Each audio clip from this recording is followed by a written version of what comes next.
Shalom Bapak Ibu sekalian, Shalom Jemaat GBM Tehana Square dimanapun engkau berada di rumah masing-masing. Hari ini kita mau menyembah Tuhan Allah yang hidup.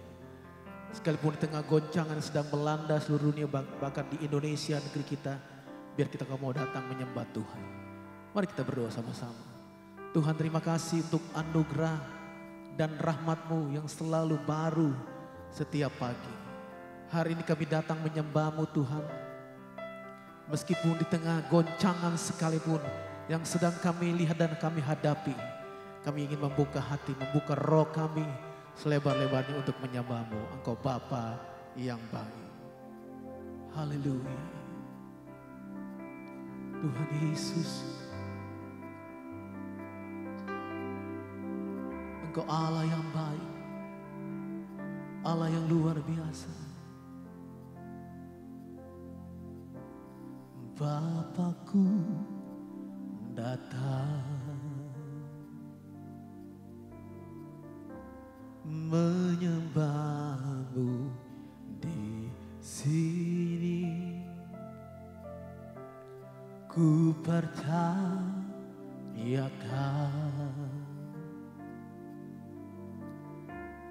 ada bagiku. Sekali lagi katakan, Bapakku datang. Bapakku datang menyembah-Mu di sini. Ku percayakan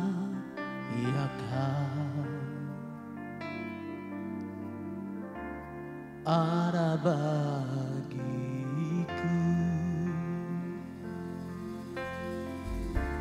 Tak usah ku takut sebagai sertaku, tak usah ku bimbang Kau di dalamku, tak usah ku cemas Kau penghiburku.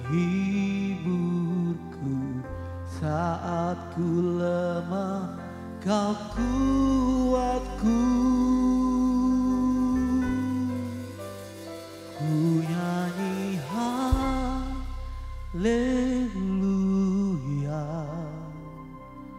ku nyanyi haleluya. Sungguh Kau hebat, ajaib perkasa perbuatan-Mu. Sekali lagi katakan, ku nyanyi haleluya, ku nyanyi haleluya,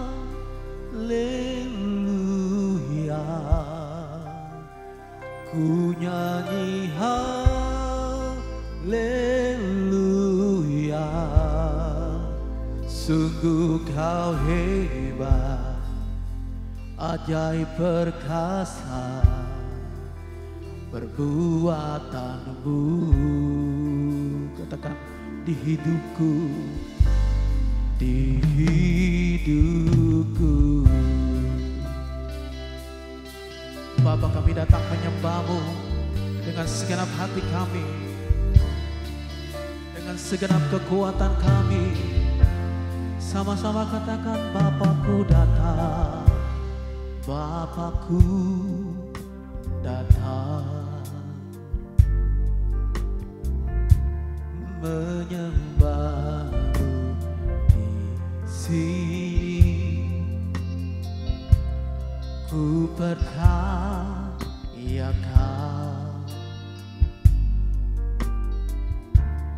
ada bagiku. Bapakku, Bapakku datang menyembah-Mu di sini. Ku percayakan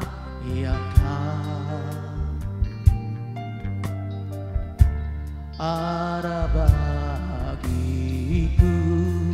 Sama-sama katakan, tak usah Tak usah ku takut, sebab Kau sertaku.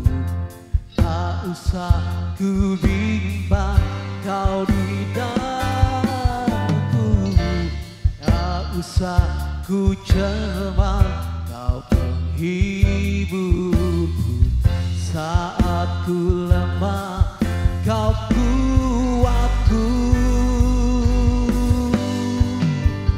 Ku nyanyi haleluya, ku nyanyi haleluya.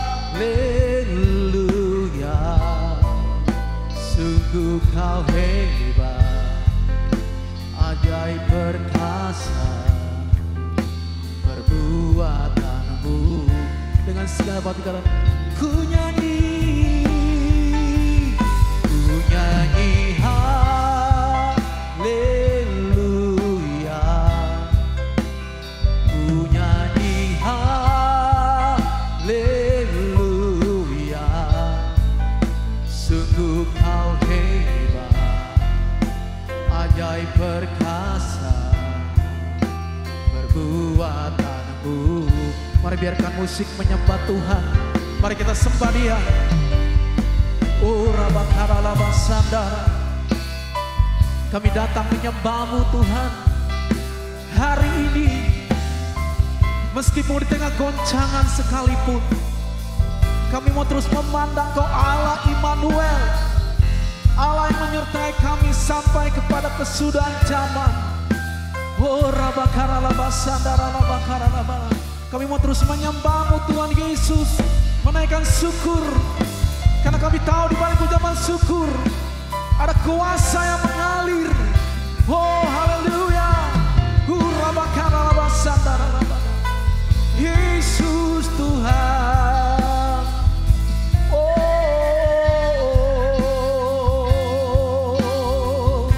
haleluya. Yesus. Sama-sama sekali lagi katakan, tak usah ku takut. Tak usah ku takut, sebab Kau sertaku. Tak usah ku bimbang, Kau di dalamku. Tak usah ku cemas, Kau penghiburku.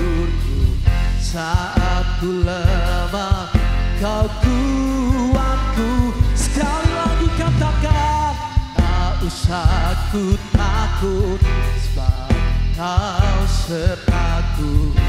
Tak usah ku bimbang, Kau di dalamku. Tak usah ku cemas, Kau penghiburku.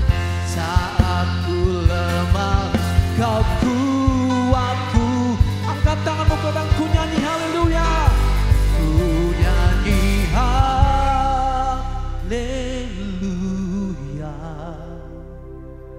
Ku nyanyi haleluya. Sungguh Kau hebat, ajaib perkasa perbuatanmu. Ku nyanyi haleluya. Ku nyanyi haleluya.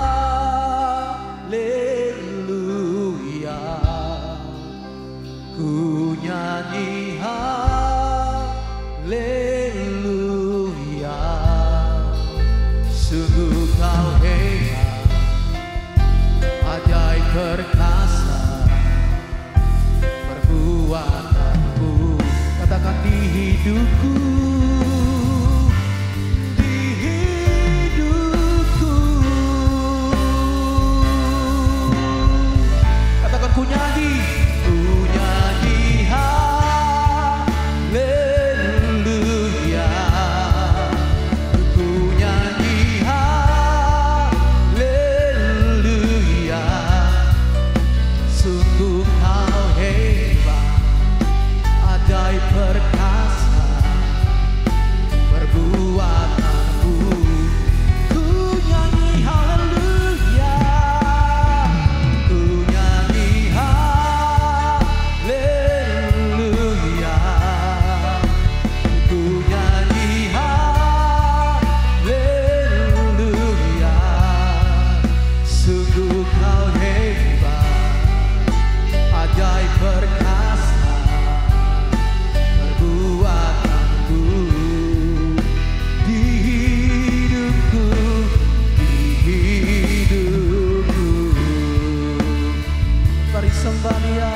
terbang tinggi bagi Raja Wali ya Tuhan.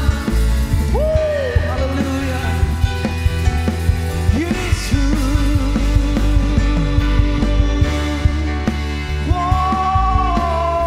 Mari berdoa dalam bahasa roh yang kuat saudara. Di tempat rumah masing-masing.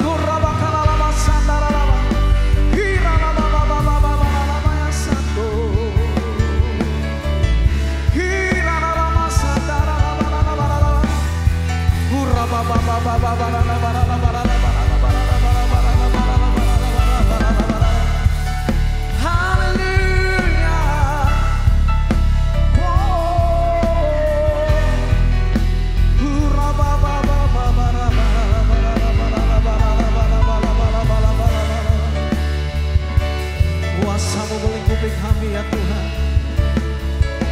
Oh rababa karababa.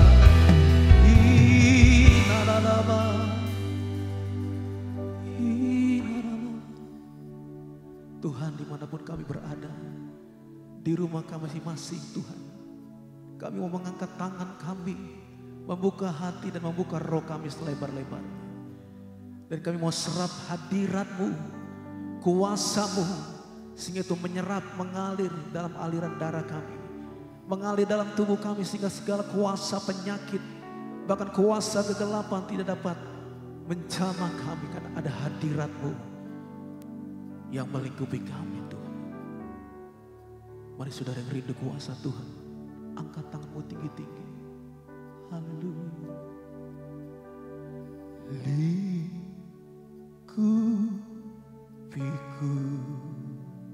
oh yes Lord, dengan sayap-Mu.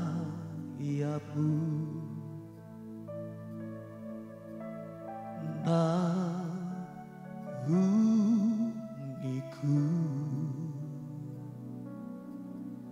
dalam kuasa-Mu. Sekali lagi sama-sama jemaat Tuhan. Lingkupiku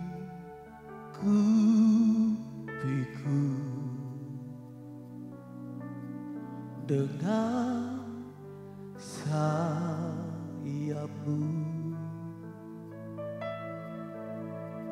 Naungiku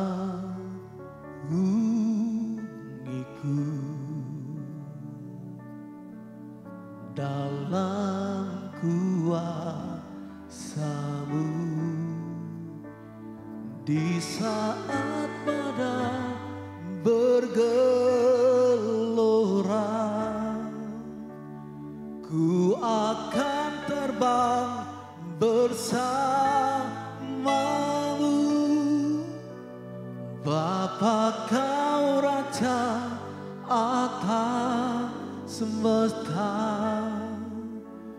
ku tenang sebab Kau Allah. Kita sedang memasuki tahun 2020, tahun dimensi yang baru. Sekarang kita baru mengerti bahwa kita sedang memasuki sesuatu yang baru, keadaan yang baru, masalah yang baru, sesuatu yang belum pernah kita lihat, belum pernah kita dengar sebelumnya. Seperti sudah kita ketahui bersama bahwa COVID-19 dalam tempo yang relatif singkat, sekitar 3,5 bulan, sudah menginfeksi sekitar 160 negara. Yang berarti sekitar 80% dari negara-negara di dunia sudah terinfeksi oleh COVID-19. COVID-19 sudah menjadi pandemi. Kita tidak bebas bepergian dan hal-hal lainnya yang membuat hidup kita tidak nyaman lagi. Juga dampak luar biasa yang menyebabkan keadaan perekonomian dunia menuju resesi secara global. Semua ini mengakibatkan orang-orang hidup dalam ketakutan, kekhawatiran yang berkelebihan, dan kepanikan. Hal ini justru mengakibatkan imunitas tubuh menjadi menurun, di mana hal-hal itu akan menyebabkan kematian pada manusia lebih banyak daripada yang diakibatkan oleh virus itu sendiri.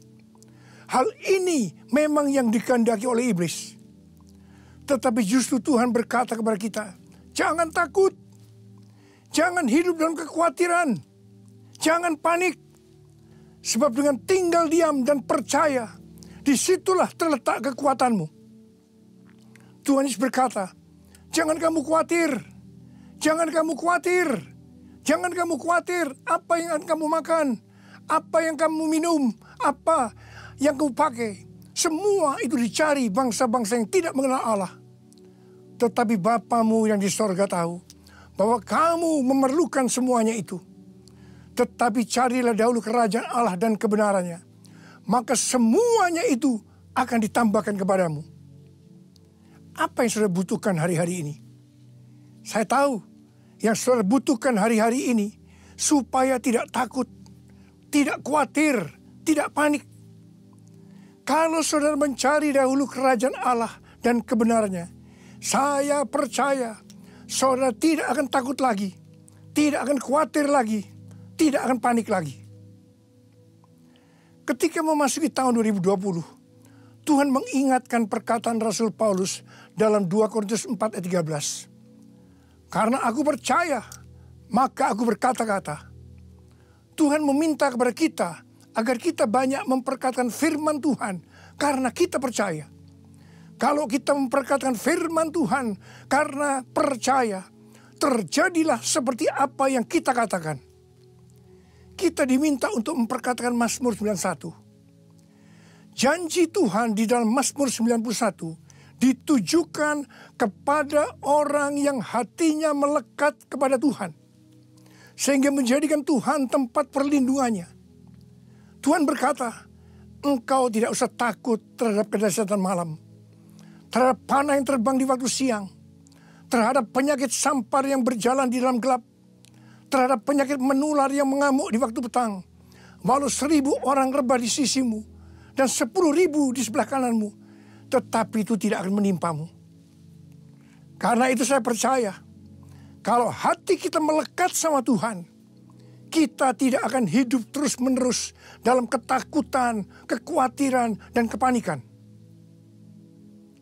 Tuhan berkata dalam 2 Tawarikh 7 ayat 13 dan 14. Bila mana aku menutup langit sehingga tidak ada hujan, dan bila mana aku menyuruh belalang memakan habis hasil bumi. Ini berbicara tentang krisis ekonomi. Dan bila mana aku melepaskan penyakit sampar di antara umatku. Ini berbicara tentang COVID-19. Bukankah ini yang sedang terjadi hari-hari ini di Indonesia? Kalau kita melihat keadaan seperti ini, maka Tuhan menyuruh kita sebagai umat Tuhan di Indonesia untuk merendahkan diri, berdoa, mencari wajah Tuhan, lalu berbalik dari jalan-jalan kita yang jahat. Artinya kita harus bertobat, koreksi diri. Dan Tuhan berjanji, kalau kita melakukan hal ini, maka Tuhan akan mendengar dari sorga dan akan mengampuni dosa-dosa kita semua, dan akan memulihkan negeri Indonesia kita yang tercinta.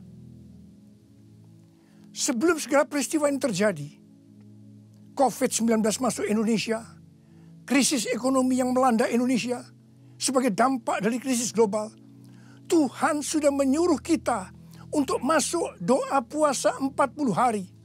Dari tanggal 1 Maret sampai dengan 9 April 2020. Dalam doa puasa ini, kita harus melakukan seperti yang Tuhan perintahkan. Apakah saudara ikut dalam doa puasa ini? Kalau saudara melakukannya, saya percaya kita tidak akan hidup dalam ketakutan, kekhawatiran, dan kepanikan yang terus-menerus. Ketika orang Israel berdosa kepada Tuhan, maka untuk menghukum bangsa Israel, Tuhan mengizinkan iblis membujuk Daud untuk menghitung jumlah orang Israel dan orang Yehuda.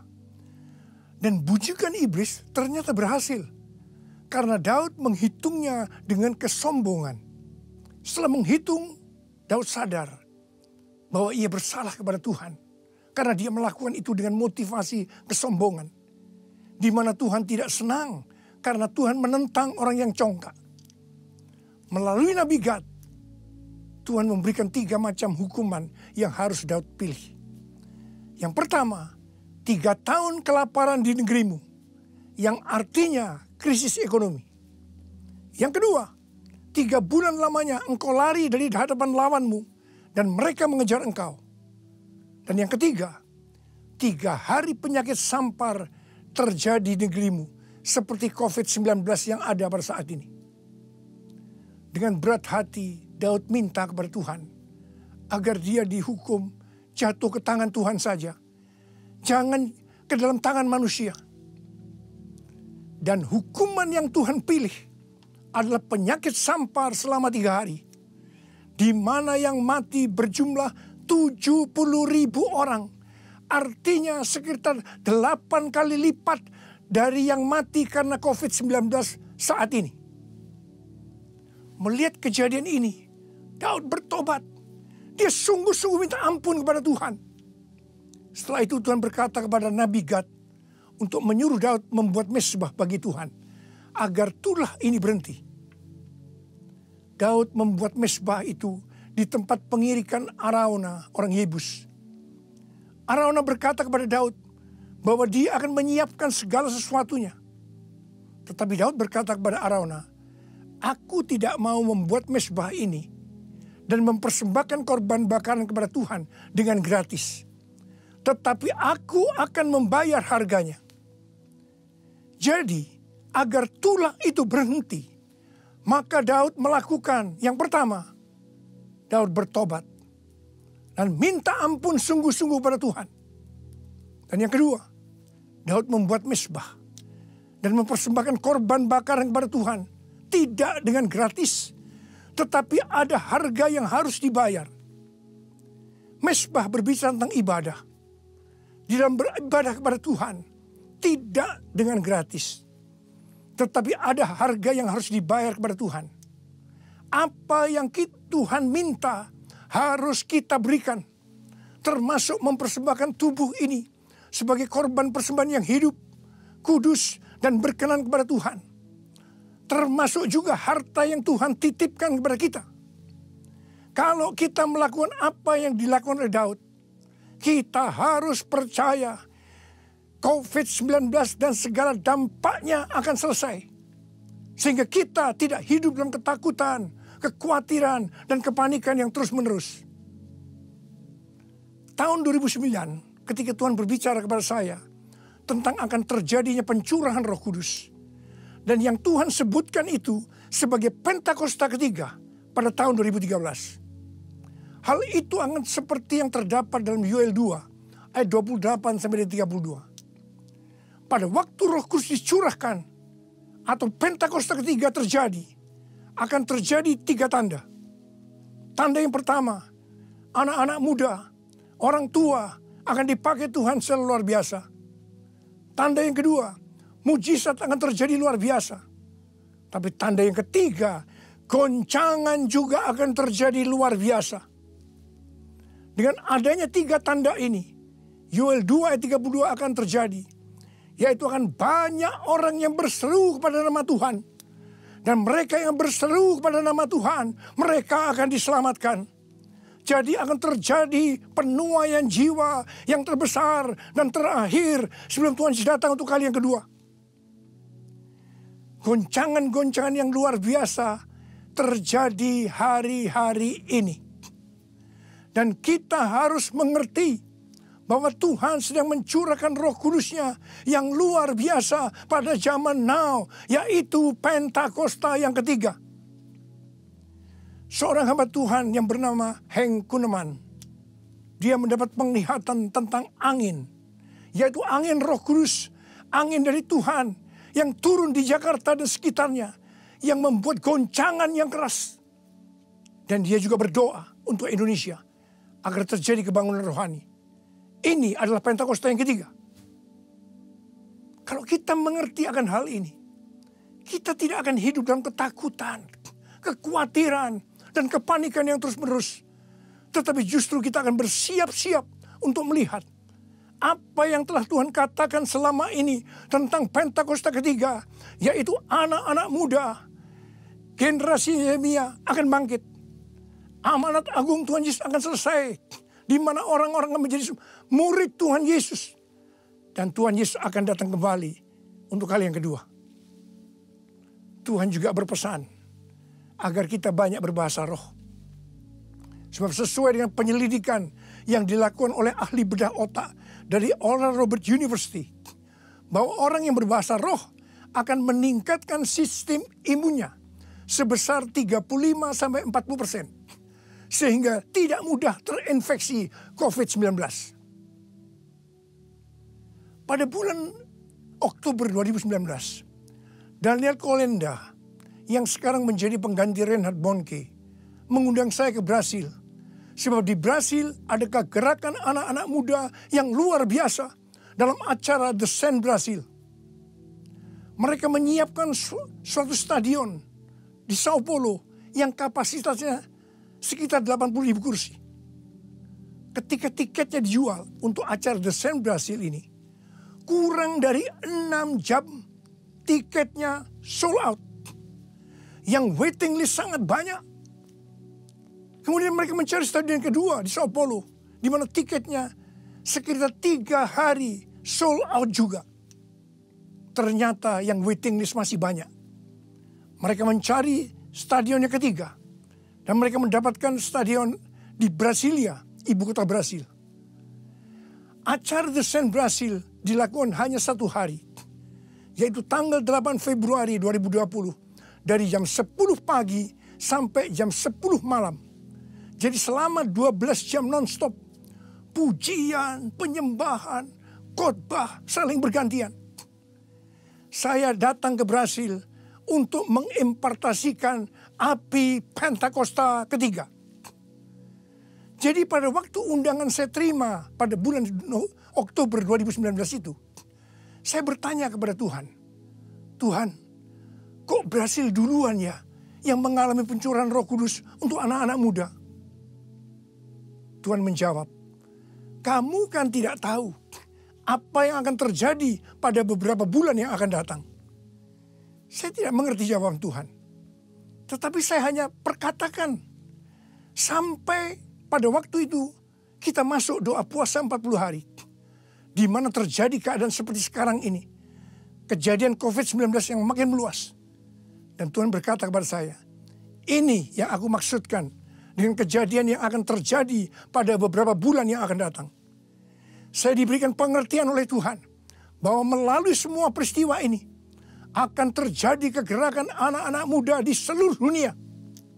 Pada waktu saya di Brasil, saya bertemu dengan para pemimpin yang ada di sana. Dan mereka berkata bahwa Indonesia dan Brasil akan dipakai Tuhan untuk memimpin kegerakan anak-anak muda. Saya percaya kalau kita mengerti akan hal ini, kita tidak akan hidup dalam ketakutan, kekhawatiran, dan kepanikan yang terus-menerus. Tapi justru kita akan bersuka cita melihat apa yang selama ini Tuhan beritahu kepada kita tentang Pentakosta ketiga akan digenapi. Dan setelah itu Tuhan Yesus datang untuk kali yang kedua. Saya mau berdoa buat saudara. Angkat tangan kita. Tuhan.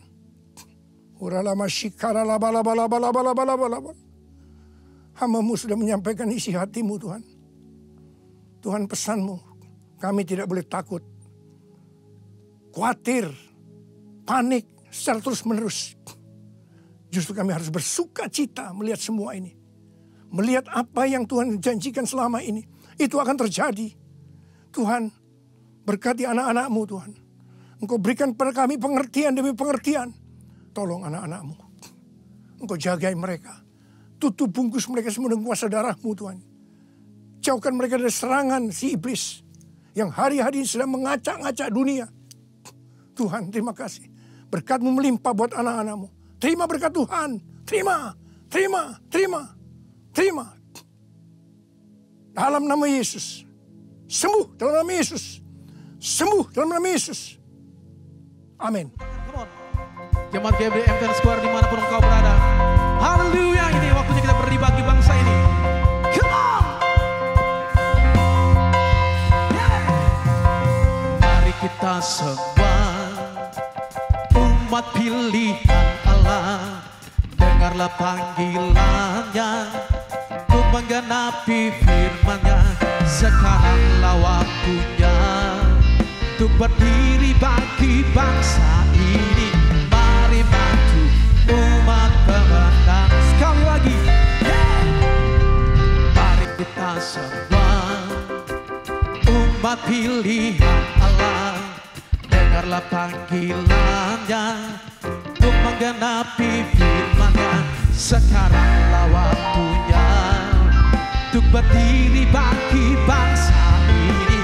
Mari maju umat pembana, semua melompat. Bukan bagi nyatakan kemuliaan-Nya, bukan bagi nyatakan kebenaran-Nya, sampai setiap lutut bertelut, semua lidah mengaku Yesus itu dialah Tuhan, Raja segala raja.